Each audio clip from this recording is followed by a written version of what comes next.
Bienvenue à tous.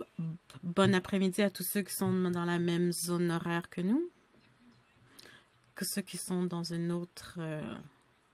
Je pense que tout le monde est avec nous. J'aimerais vous accueillir de la part du partenariat canadien pour la santé des femmes et des enfants, de CCIC et de WaterAid Canada. Je suis Ellen. Je suis la PDG à CanCFE. Je suis très contente que vous joigniez à nous pour ce webinaire, pour se concentrer sur l'importance de l'eau, sanitation et l'hygiène dans le cadre de la COVID-19. Nous savons que se laver les mains agit sur la propagation du virus, mais beaucoup de gens n'ont pas accès à du savon et de l'eau ou encore des mesures sanitaires de base. Donc, il faut donner la priorité à WASH, ou EAH, durant la COVID-19. C'est très important d'être avec vous cet après-midi. Nous sommes habitués à travailler de la maison, mais c'est très, très heureuse d'être avec vous dans cet espace virtuel. Que vous connaissez Tina, donc c'est elle qui va me donner du soutien pour avoir un appel, pour savoir exactement qui est présent dans cette salle virtuelle. La première question: comment est-ce que vous évaluerez vos connaissances sur EAH et la santé?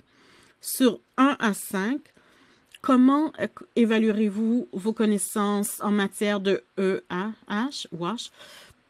Donc,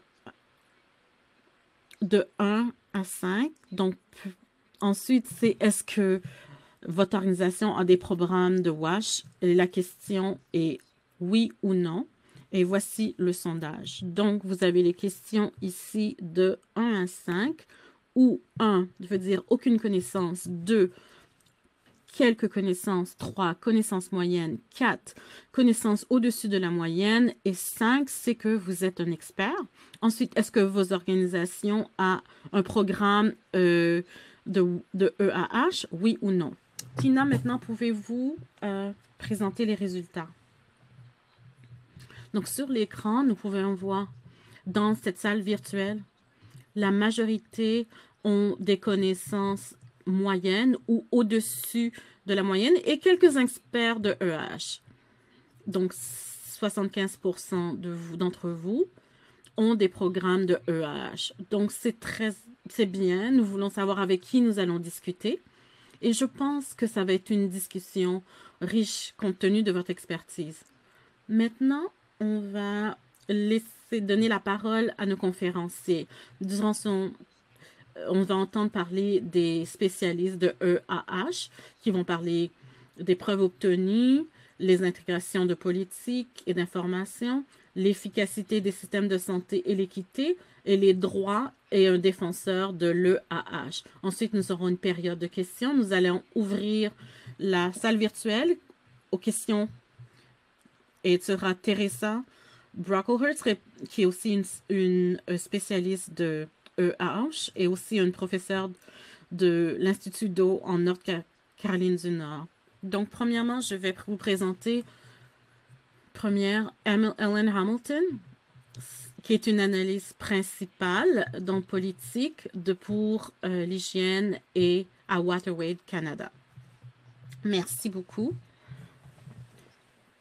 J'aimerais commencer pour le moment. Nous parlons de l'importance du lavage des mains. On en entend parler. Mais du point de vue de WaterAid, on n'a pas parlé vraiment du programme de EAH. Donc, on va parler de savoir quelle est, selon les preuves que nous avons recueillies, l'importance du programme de EAH. Le message le plus important, c'est que j'ai pris d'un message de l'OMS sur les mesures d'hygiène sanitaire. Premièrement, donc, se laver les mains correctement et souvent, c'est une défense. Ensuite, nous devons bien sûr, ce sont les directives de l'OMS en parlant de boire de l'eau et de l'hygiène. On parle bien sûr de la présence de la COVID-19. Donc, si on n'a pas accès à l'eau, se laver les mains et désinfecter les surfaces, ce n'est pas possible. Donc, la réponse à la COVID-19, de voir les besoins et les écarts avec EH. Et donc, c'est agir avec un sentiment d'urgence. Les bénéfices que nous aurons à travers EH vont provenir des millions de morts chaque année. Finalement, c'est important d'influencer et de partager des leçons à mesure que cette situation progresse. C'est surtout pour des investissements de EAH qui sont très importants. Je regarde les données mondiales. Nous savons que 785 millions de gens n'ont pas accès à de l'eau saine. 2 milliards de personnes n'ont pas accès à une toilette, leur propre toilette, et 3 milliards de personnes n'ont pas des endroits pour se laver les mains à la maison. Donc, 1 sur 4 n'ont pas des services d'eau de base à la maison. 1 à 5 n'ont pas de services de sanitaire dans les établissements de soins et 4 sur 10 n'ont pas de station pour se laver les mains. Donc, ça, ce sont les établissements de santé. Maintenant, donc, bien sûr, c'est l'épreuve du programme de EAH de l'OMS. Il n'y a pas de rapport qui disant que les excréments fécaux transmettent la COVID-19. Nous n'avons pas de preuve également que le virus de la COVID est présent sur des surfaces ou dans l'eau. Maintenant, on va regarder les inégalités. C'est très important, surtout comme en tant que Britannique,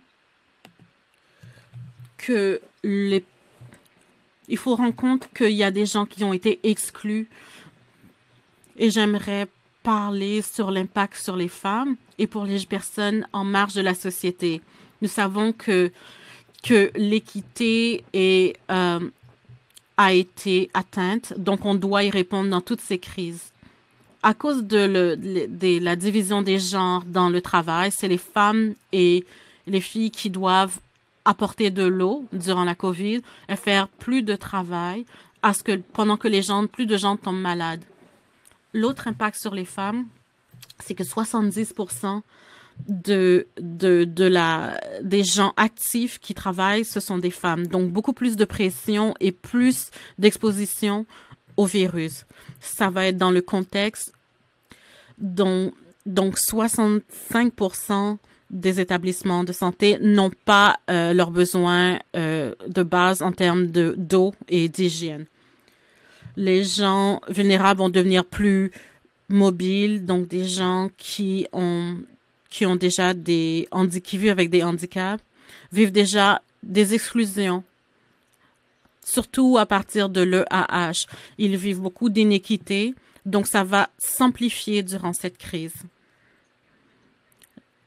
J'aimerais souligner les efforts du Canada pour avoir mis en place une mesure qui respecte les différences entre les genres.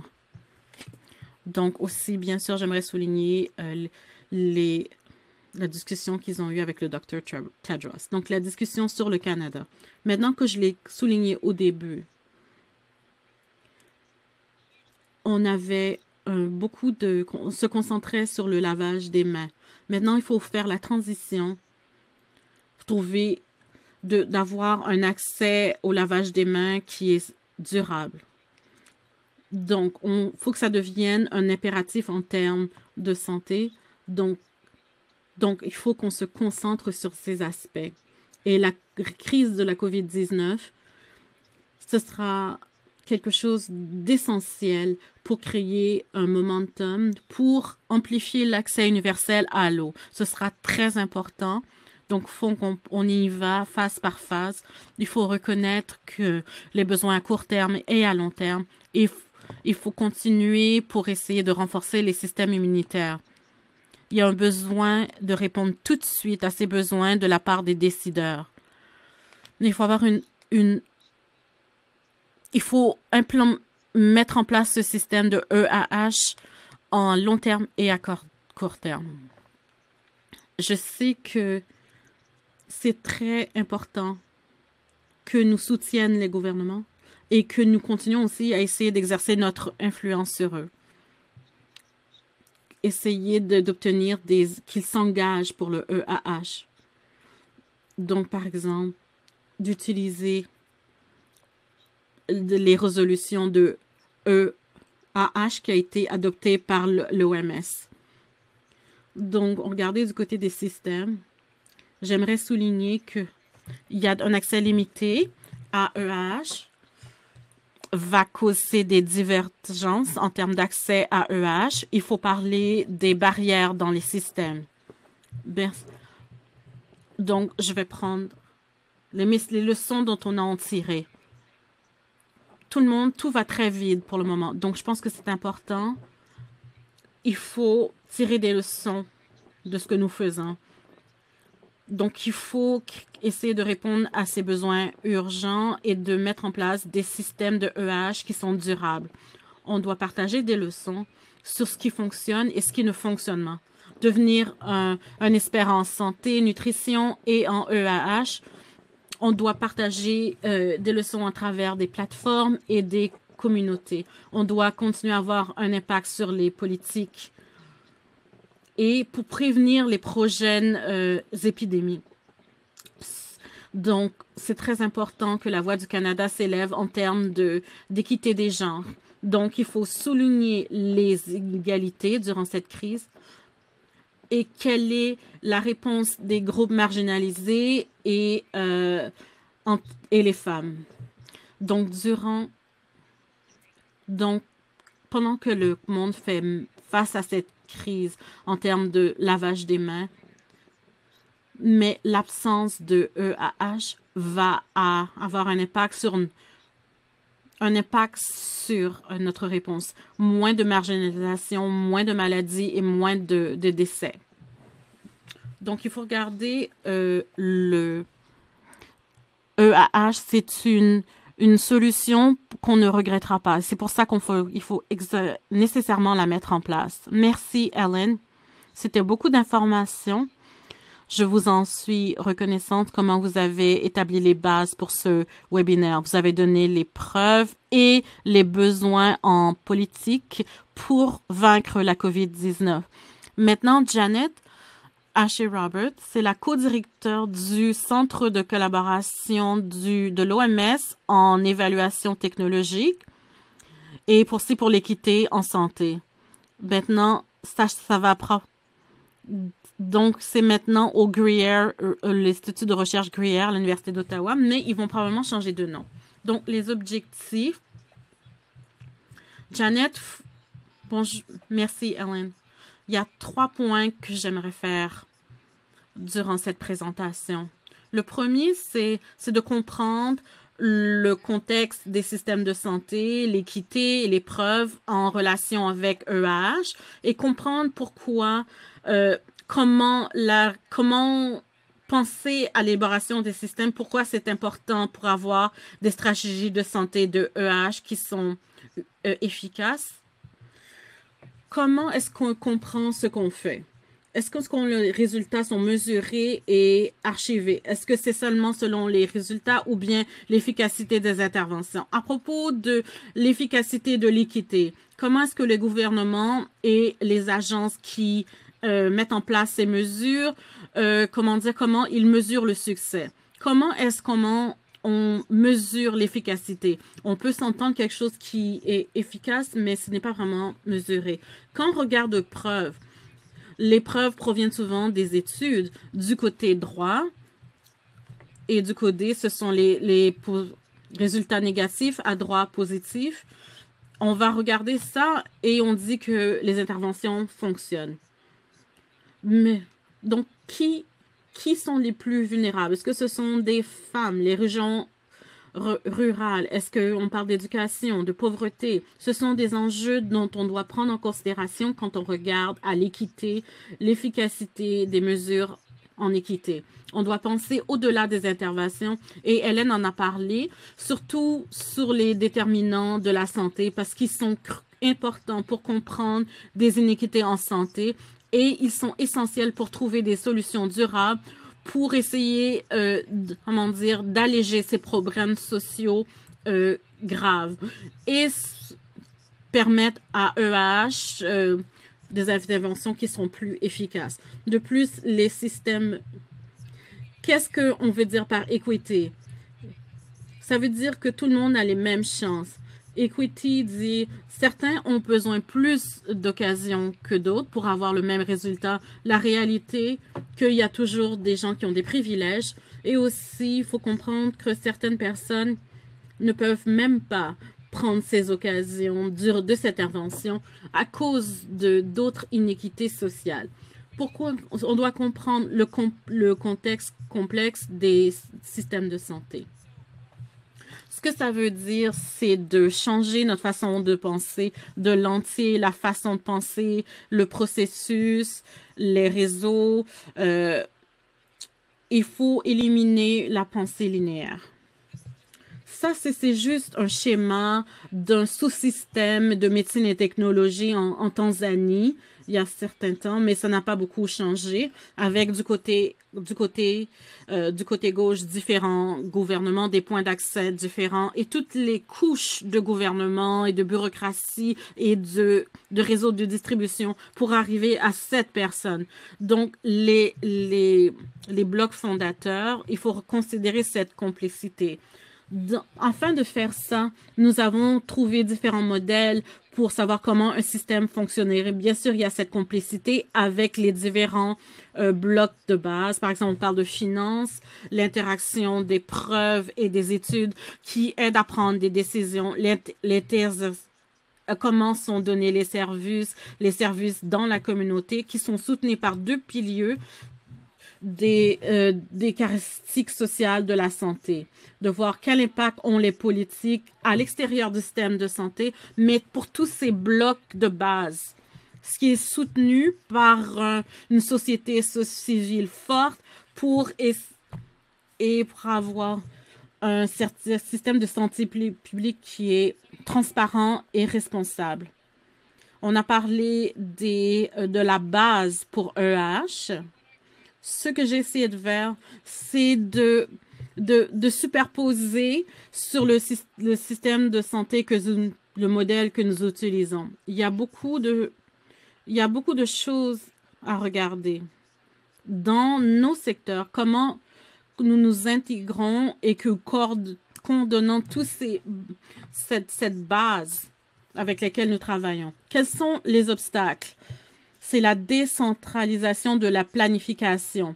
On veut une réponse continue en termes de santé. On a commencé au niveau national, on est passé au niveau local, on recueille des données, on analyse au niveau national, on développe des stratégies au niveau national. L'argent est au niveau national. Même chose pour les politiques, mais il y a très peu de capacité pour la coordination des besoins locaux. Et si on continue à pousser le bouton, il y a beaucoup de programmes comme Gavi et Avi qui sont sur le continuum de cette réponse en santé. Mais l'habilité pour une coordination des besoins locaux devient très difficile. Prochaine diapositive. Il y a un besoin pour une collaboration intersectorielle et c'est le deuxième obstacle. Ça se produit rarement avec tous ces secteurs. Ils ne sont pas tous en harmonie et nous ne parlons pas toujours avec les mêmes objectifs. On a la commerce, l'agriculture, le travail, on a les droits de la personne dont on va parler plus tard, les migrations, la sécurité, l'environnement. Ils ont tous un rôle à jouer pour savoir si on a des atropes durables pour EAH et on a besoin de cohérence dans pour tous ces objectifs qui ne rentrent pas en conflit les uns avec les autres. Donc, beaucoup d'entre vous ont vu cette diapositive de tous les donateurs et je pense que c'est le troisième obstacle selon moi parce que pour certains objectifs, de tous les organismes à but non lucratif et le gouvernement qui met en place des stratégies avec différents critères. Et il y a beaucoup de gens qui ont beaucoup de talent dans ces différents pays qui doivent s'occuper de ces besoins. Il faut penser comment simplifier ceci. Et durant une crise, ce besoin est encore plus criant. J'aimerais vous remercier pour ça. Et j'ai trouvé que cette citation, je pensais que c'était vraiment approprié. Donc, on est pris par surprise et l'impact des inégalités et de l'inéquité et le rôle de la mondialisation et de l'impact que ça a sur nous tous. Merci, Janet. Ce sont de bonnes pensées et réflexions. Les 3 leçons dont j'ai tiré de votre, il faut regarder comment on mesure nos succès selon les preuves. Est-ce que nous sommes certains que l'efficacité que nous constatons, mais tout le monde a porté l'attention comment dire, nous a éveillés aux complexités de la COVID-19. J'aimerais remarquer, je suis vraiment fière que vous et Aaron ont réussi à coordonner cette présentation. Je remercie Aaron. Donc maintenant, Alison, Adam, on va vous céder la parole. Maintenant que vous avez pris en considération tout ce qui a été dit, on veut entendre parler de votre travail en tant que militant pour les droits reliés à l'eau. Donc, il est coordonnateur international pour mettre la fin à la pauvreté liée à l'eau. Donc, il s'occupe de la crise en hygiène et sanitaire en eau. Donc, nous sommes unis par le but commun de mettre fin à cette crise pour tous. Merci. Pouvez-vous m'entendre? Oui, oui, je peux vous entendre. Donc, pour mettre la fin à la pauvreté de l'eau, on a plus de 150 organisations avec 92 pays. Prochaine diapositive. Pourquoi nous concentrons-nous sur les droits de la personne pour l'hygiène et l'eau? Ils ont le droit de demander que le gouvernement leur fournisse ces services. Et pas seulement par des politiques, mais ce sont des droits fondamentaux de la personne. Donc, ce sont des résultats. Ce sont des lois internationales. Maintenant, parmi les travaux que nous faisons pour les droits de la personne, il y a 5 principes. La durabilité, la liberté de l'information, la responsabilisation, l'équité, la non-discrimination et la participation. Donc, on a parlé de l'équité dont on a parlé durant la présentation d'Hélène. Ce sont des principes des droits de la personne. Et je ne crois pas que personne durant ce webinaire me contredirait en termes de savoir qu'il faut que nos gouvernements se responsabilisent. Ces principes sont difficiles lorsqu'on parle de prestations de services comme l'hygiène et l'eau. Donc, on a des... Par exemple, quand on donne des services de sanitation et d'eau, comment est-ce qu'on évalue la valeur? Comment est-ce que ce sera donné? Il faut que ce soit accessible, acceptable et disponible. Et devrait être garanti. Donc, c'est pour ça lorsqu'on parle de prestation de services. OK. Donc, selon la Convention des Nations Unies, on veut éliminer toutes les formes de discrimination contre les femmes. Donc, les mesures sanitaires et l'approvisionnement en eau est essentiel. Ça veut dire qui a signé cette convention, comme le Canada qui a signé cette convention. Les citoyens dans ce pays peuvent faire appel au gouvernement s'ils ne donnent pas ces services. Donc, on a fait certaines campagnes et maintenant, je vais regarder nos campagnes. Par exemple, donc, défendez vos droits en termes d'eau. On a lancé cette commande le 10 décembre. Donc, le 10 décembre. 2019. De jusqu'à maintenant, jusqu'à nous lancer ceci, et nos visibilités ont augmenté d'à 77%. On a 16 membres qui ont joué les campagnes de 12 pays, le Bénin, la France, le Ghana, l'Inde, le Madagascar, le Nigeria, Pakistan, Afrique du Sud, Espagne, Tanzanie, Zambie, Zimbabwe. Donc, ils ont organisé... Alors, ils ont organisé des activités, des rencontres communautaires, etc., qui visent à interagir avec les fournisseurs de services pour améliorer l'accès à l'eau. Maintenant, voici quelques photos des actions qui ont été entreprises par Africa Mobilisation, qui va du Zimbabwe au Nigeria. Et ensuite, nous avons Mobilisation en Asie. C'est une campagne, il y a eu des marches. Il y a 2 ou 3 semaines avant qu'il y ait le verrouillage suite au COVID, suite à l'arrivée du coronavirus. Et maintenant, nous travaillons avec des alliés pour améliorer les droits à l'eau et à l'hygiène. Et nous avons une journaliste de la BBC qui travaille très fort avec nous et une organisation qui s'appelle WaterAid. Et on a, Liana Rosia est une documentariste d'exceptionnelle. Et on a eu une discussion à Londres lorsque la panéliste du journaliste est avec nous. Maintenant, quand nous avons débuté cette campagne, les gens dans différents pays utilisaient cet outil et ce qu'on leur demandait, c'est d'aller à la Coalition des droits de la personne ou écrire à leurs députés. Et dans la communauté en Zambie, on a eu environ 30 000 personnes de la communauté et leurs députés et le ministère de la Santé de la Zambie. Et quand nos membres y sont allés pour faire ce programme, lorsqu'elle a vu la diffusion à la télé, elle est retournée à la communauté. Elle a dit, je vais régler ça en 5 jours. Et en 5 jours, la situation de l'eau a été réglée dans cette communauté. Et on leur avait promis qu'on réglerait la situation. Mais 9 mois après l'élection, il n'est jamais retourné à la communauté. Donc, c'est une façon de travailler avec les députés, avec les postes de radio, les postes de télé, pour appliquer ou pour que la voix de la communauté se rende aux responsables politiques. Et ça, c'est au Nigeria.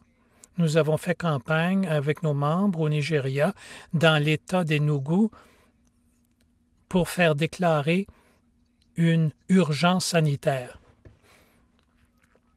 Et ça, c'était avant l'arrivée du coronavirus. Et dans le même État, ils avaient un système d'aqueduc en panne pendant de nombreuses années et ils utilisaient des puits superficiels ou des étangs pour obtenir de l'eau. Et c'était vraiment un problème de santé publique parce qu'il y a beaucoup de membres ruraux. Donc, ils sont allés sur les médias sociaux pour obtenir de la pluie et ça a permis des résultats. Et le soutien a été vraiment fantastique. Donc, à l'heure actuelle, nous avons une demande auprès des gouvernements pour fournir aux travailleurs de l'équipement de protection, des contrats, des jours de maladie et des contrats permanents. Ça, c'est très important dans le cadre de la COVID, quand les gens travaillent sans protection. Maintenant, il y a un appel qu'on lance le 1er mai qui veut fournir de l'eau aux maisonnées et fournir de l'eau aux maisons qui ont été débranchées ou interdire le débranchement. Et on veut que les services publics subventionnent l'eau et annulent les factures pour l'eau et on veut qu'il y ait de l'eau disponible dans les espaces publics, les établissements publics, et on veut consulter la société civile, les droits des personnes handicapées et les personnes liées aux droits des femmes. Donc, le résultat de tout ça va être présenté dans des organismes internationaux. Hassan, est-ce que vous êtes prêt à conclure? Oui, je vais conclure.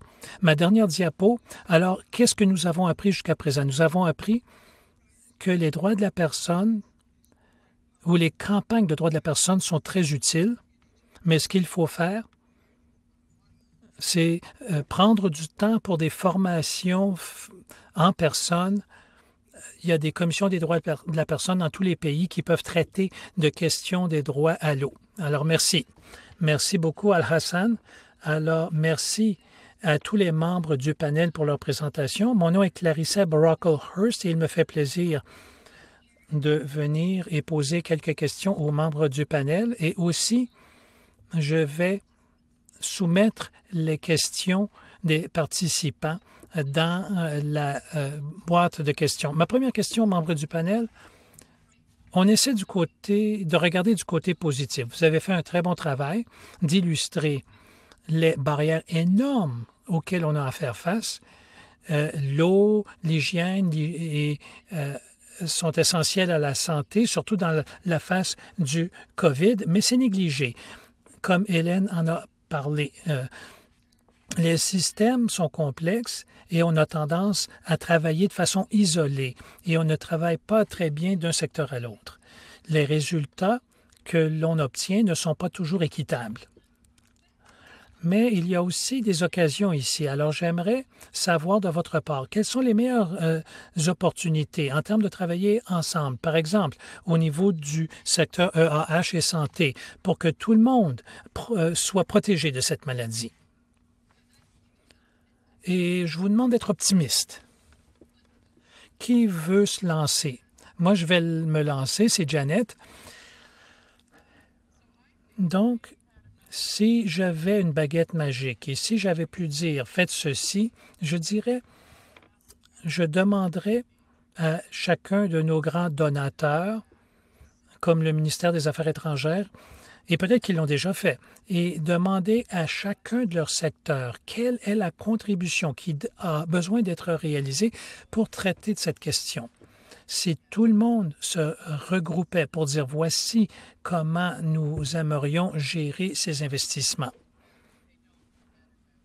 Et il faut qu'ils n'oublient pas des secteurs qui vont avoir un impact incroyable si on ne les prend pas en compte. Et ensuite, c'est un peu semblable à la gestion par le comité du VIH-Sida. Au niveau national, il y a un comité de coordination pour la COVID qui regroupe les secteurs et les donateurs ensemble autour de la table pour dire « que faites-vous, que faites-vous, que faites-vous » Et c'est comme ça qu'il faut travailler ensemble. Il est possible de le faire. On l'a vu lors du VIH-Sida et ça fonctionne très bien en termes de coordination et de cohésion. Donc ça, c'est ce qui me vient en tête. Donc, vous voyez le rôle des donateurs pour briser les barrières. Oui. Alors, maintenant, vous, Helen, merci. Oui, je vous voyais sourire. Oui, je suis très d'accord avec ce que Janet vient de dire. Je crois que c'est un bon moment pour trouver un lien commun et un langage commun entre les différents secteurs sur ce que nous voulons réaliser. Et dans le contexte canadien, l'EAH est vraiment au cœur de ce que l'on veut réaliser. Il faut s'assurer d'être clair sur ce que l'on veut avoir comme objectif partagé. Et moi, je travaille beaucoup dans le secteur des maladies tropicales négligées et le programme EAH est très important pour faire avancer la coordination. Et il faut partager les meilleures pratiques et ça peut être à l'extérieur de son propre secteur. Dans le contexte de la COVID-19, COVID-19, ça peut être quelle plateforme est la plus appropriée pour communiquer le message. Et j'invite les gens du secteur de la santé, même après la crise de la COVID, on a besoin de vous pour appuyer l'EAH dans le domaine de la santé. Ce qu'on dit dans le contexte de la COVID, c'est que l'EAH n'est pas toujours inclus dans les discussions. Donc, on a besoin de gens pour défendre ces programmes, pour illustrer les lacunes.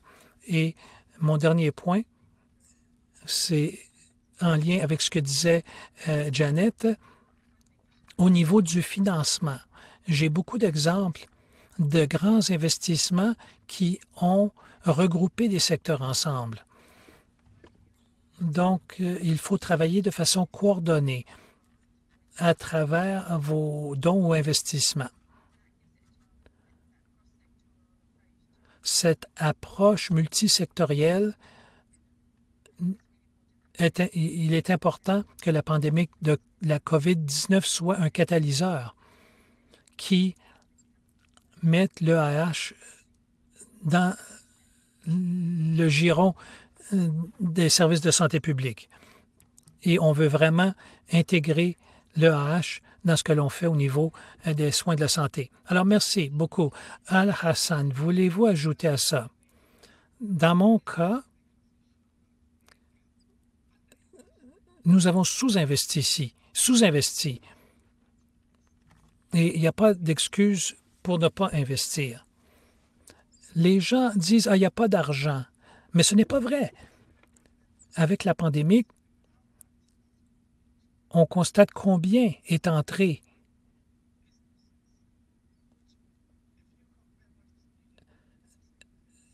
dans le secteur de la santé, mais quand on regarde ce qui entre dans le secteur de l'eau, c'est ridicule.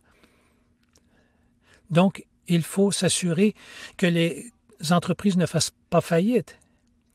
Si on investissait ce qu'on investit pour les entreprises,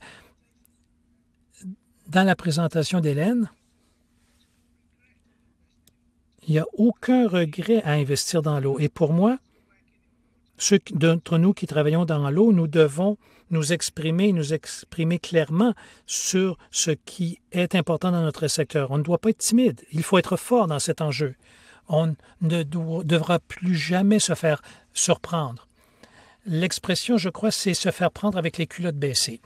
Alors, j'entends des choses assez semblables de vous trois et ça m'amène à ma deuxième question avant de passer aux questions des membres du public. C'est au sujet du rôle du Canada. Et Hélène, vous y avez fait allusion. Le gouvernement canadien a dit clairement que le Canada va fournir de l'aide aux pays pour passer au-delà de la COVID-19. M. Gould en a parlé, mais de mon point de vue, ces affirmations manquent clairement de traiter de la dimension de l'eau et de l'hygiène et la politique d'aide était très silencieuse sur la question de l'eau et de l'hygiène, même s'il y avait des composantes énormes d'équité entre les hommes et les femmes. Alors, qu'est-ce que vous voudriez que Affaires mondiales Canada fasse en termes d'eau et de santé et d'hygiène? Tant pour vaincre la pandémie, mais aussi pour aider le monde à passer au post-COVID. Alors, je vous invite à faire des commentaires rapides et ensuite, nous avons Brian McDonald de WaterAid Canada au webinaire et je vais lui demander d'adresser la question ici. Alors, Helen, voulez-vous parler? Vous avez déjà mentionné quelques idées. Oui, tout à fait. Brian va pouvoir couvrir les principaux points, mais moi, je veux parler de l'expérience au Royaume-Uni. Une chose que l'on voit, c'est qu'il est essentiel d'intégrer EAH dans la prévention. Il y a un impact double au niveau du financement de l'EAH et aussi l'importance de financer pour la coordination et d'autres secteurs. Je sais que Brian a une meilleure compréhension du contexte canadien. Oui. Brian, êtes-vous là? Oui, oui, je suis là. Merci, Hélène et Clarissa. Bien, à l'improviste, je dirais, ou je verrais trois actions possibles que je pourrais recommander. À court terme, comme on l'a déjà mentionné, du financement pour la prévention de la COVID, c'est une étape majeure. Ça couvre la promotion de l'hygiène, l'accès à l'eau, le nettoyage des établissements de santé, protection des travailleurs, tout en reconnaissant qu'ils jouent un rôle critique. Je dirais aussi qu'il faut prioriser les interventions pour ceux à risque. Les populations rurales, c'est une clé. Et les occupations, surtout occupées par les femmes et les soignants et les gens au service de santé. Au-delà, dans cette crise, ça nous donne une très bonne occasion à long terme de placer EAH au cœur des interventions d'assistance étrangère du Canada. Donc, on pourrait développer une stratégie EAH comme aspect clé que Affaires mondiales pourrait initier. Comme vous l'avez mentionné, Clarissa, les politiques internationales contiennent beaucoup d'idées et d'approches. On pourrait se concentrer davantage sur le EAH et je reconnaîtrais le rôle de EAH dans les services de santé, mais aussi au niveau des contributions à la santé, mais aussi l'opérationnalisation des stratégies à travers du financement, l'intégration, de même que à travers différents outils, aux propositions, aux gabarits, aux affaires mondiales, pourrait aussi être très positif. D'accord, alors merci beaucoup, Brian. Y a-t-il des membres du panel qui aimeraient ajouter quelque chose? Sinon, je vais prendre les questions de nos participants. Je voulais ajouter qu'un des endroits où on pourrait se regrouper au niveau de la capacité, c'est la capacité et la planification. Si les gens comprennent ce qui se passe, ils peuvent mieux demander des ressources et l'EAH sort toujours comme priorité au niveau du district et local. Mais nous n'investissons pas et Affaires mondiales n'a pas investi dans cette capacité. Donc, si nous le faisions, à ce moment-là, vous avez la prévention, le traitement. Mais dans ces districts, vous avez la capacité, la flexibilité et la capacité de réagir parce que les gens savent ce qu'ils sont censés faire et ils peuvent exercer de la pression pour obtenir ces ressources. Je crois que ça introduit très bien une des questions qui nous est arrivée au sujet de l'équilibre. Une réponse fragmentée et simplifiée, une réponse efficace, mais de l'autre côté, assurer la diversité qui vient avec les solutions locales appropriées. Et aussi, lorsqu'on a des solutions qui sont gérées et appartiennent aux communautés. Alors, comment pouvons-nous équilibrer tout ça? Comment faire l'équilibre entre les solutions nationales versus l'idée de travailler au niveau de la base, mais avec une réponse qui, à ce moment-là, est inévitablement fragmentée. Bon, c'est Al-Hassan ici. C'est un sujet très important en termes de réponse nationale. Fondamentalement, c'est une question d'engagement du gouvernement central, de fournir des fonds ou des investissements au niveau du district. Et les donateurs doivent contribuer à ce fonds parce que nous avons vu des projets très fragmentés des donateurs dans des pays et ça vous donne des projets fragmentés avec des systèmes disparates. Le problème de financement au niveau local, des fois, quand vous avez des projets communautaires, vous n'obtenez pas de budget du gouvernement central et ça devient un problème. Ça devient un problème pour la communauté. Ils ont de la difficulté à faire fonctionner le système correctement et ils ont de la difficulté à récupérer leurs coûts, à faire les réparations et c'est un trop gros fardeau. quand nous et moi, on ne se donnerait pas la peine de faire la gestion quotidienne des systèmes d'aqueduc. Quand vous voulez que les membres de la communauté le fassent, ils veulent y trouver un gagne-pain. Et des fois, les financements des opérations ne sont pas réalistes. Donc, le gouvernement central doit investir et s'assurer d'augmenter la capacité au niveau des districts et les donateurs qui contribuent dans un fonds exprès pour l'eau. C'est le genre de choses dont on a besoin dans le secteur de l'eau. Et le gouvernement canadien pourrait y contribuer. Et on saura à ce moment-là que le fonds devra être géré correctement. Oh, là, vous allez ouvrir une boîte de Pandore en termes de fonds locaux. Mais l'idée de développer la capacité locale, ça correspond bien à ce que Jen disait. Je vais inclure une question très canadienne, une qui est au cœur des enjeux que nous avons au Canada au sujet d'arriver à l'objectif de développement et d'hygiène 6. Alors, comment peut-on militer pour l'hygiène et la salubrité de l'eau dans le nord et dans le sud? On sait qu'il y a beaucoup de communautés autochtones au Canada qui ont des problèmes d'eau et d'aqueduc et qui sont à risque de la COVID.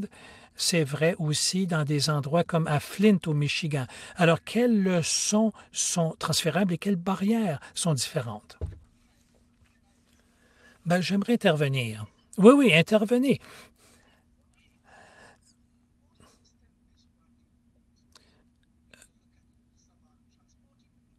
Il faut... Bon, les aqueducs, c'est un système. On transporte de l'eau jusqu'au domicile. Mais je ne crois pas qu'il y ait un seul système qui soit demeuré fixe pendant des siècles. Donc, des fois, la question n'est ni technique ni financière, c'est une question de priorisation auprès des communautés. Il faut respecter leurs droits et c'est ce que les gouvernements doivent faire pour le comprendre.